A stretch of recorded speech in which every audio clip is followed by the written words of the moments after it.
I want to work through one more example together, and then I'm going to give you folks a problem to try.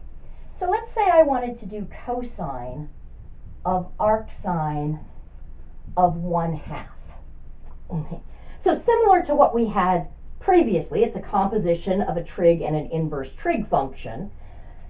So I'm going to say this is my theta, and of course I'm evaluating then cosine of theta, and I know that's going to be a two-step process. Okay. Now, if I look here, this is telling me that sine of theta is equal to 1/2, and theta's in the interval from negative pi over 2 to pi over 2. And of course that corresponds to quadrants 1 or 4.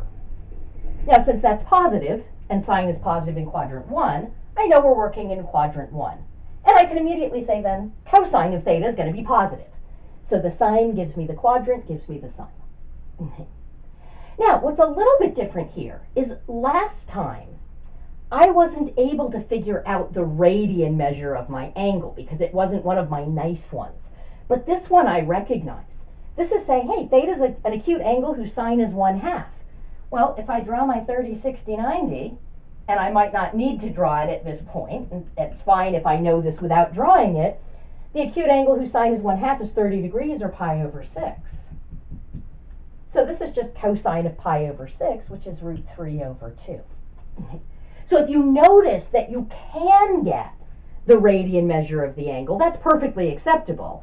It's just sometimes we're not going to be able to get that because this isn't going to be such a nice value. And that's going to be the case in the one that I'm going to have you folks try next. Now, I've chosen a homework problem so that in doing this problem now, you're getting a leg up on the homework. It's similar to what we just did in some ways. It's going to be a cosine of an arcsine, but it's going to be of -2/7. And I know that means that I am not dealing with a reference angle of pi over 6, pi over 4, or pi over 3, and so I'm not going to be able to get the radian measure for theta. Okay. I will just mention that in your book, the authors of the book prefer the other notation. So in the book, this is written as cosine of sine inverse of -2/7. I'm purposely writing things using the arc notation because you're getting exposure to the other in the book, and I want you to get exposure to this notation. You may use whichever you prefer, but you need to be comfortable reading either one. You need to recognize that these problems are the same. So if I give you this and you don't like this notation, you can rewrite it this way. If the book gives you this and you don't like this notation, you can rewrite it this way. You can write whatever you want, but you need to be able to do problems that are given to you in either form of notation. Okay, so go ahead and pause the video, try to work this one out, and then tune back in and we'll go over it together.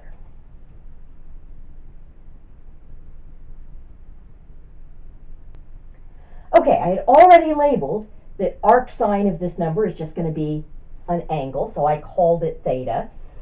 And I'm evaluating then cosine of theta, and that's going to be a two-step process. Find the sine, and then find the absolute value by taking cosine of the reference angle. Okay.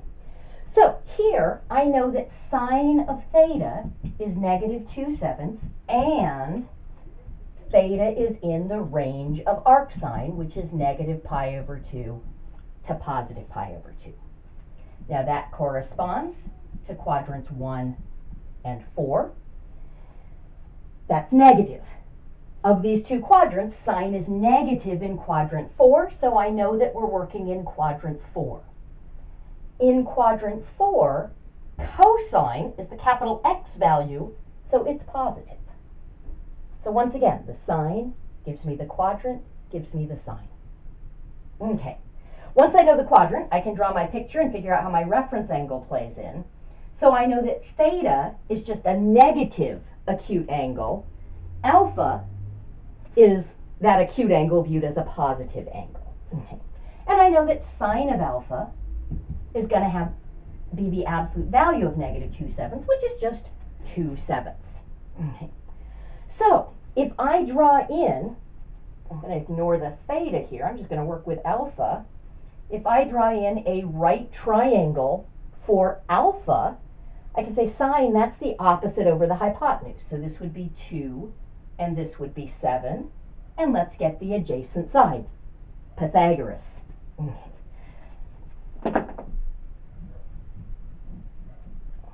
So a squared plus 2 squared is 7 squared. A squared plus 4 is 49. A squared is 45. Algebraically, there are two answers. This is a geometry problem, so I'm taking the positive square root of 45. That's the square root of 9 times the square root of 5. And the square root of 9 is 3. So that simplifies to 3 root 5. Excellent.